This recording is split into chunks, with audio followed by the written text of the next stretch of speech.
Amaka. Welcome to New Generation Igbo. Afambu Chidebere. Ogadirigima. Today's lesson will be learning modes of transport. Ubo elu, aeroplane. Ubo ala, car. Ubo miri,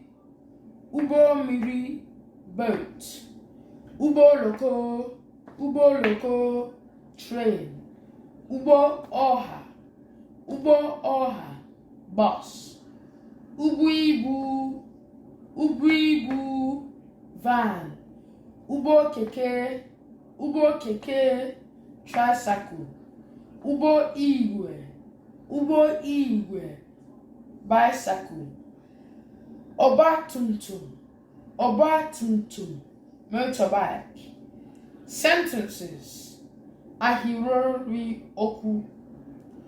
Ejim ubu oloko aga ulo akuko. Ejim ubo oloko aga ulo akuko. I use train to go to school. Ahurum oba tumtum ta. I saw a motorbike. Onye nkuzi nwere ụgbọ ala. Onye nkuzi nwere ụgbọ ala. My teacher has a car. Anọ m n'ime ụgbọ ọha. I am in the bus. My neighbor has a van. Onye agbata obi m nwere ụgbọ ibu. My neighbor has a van.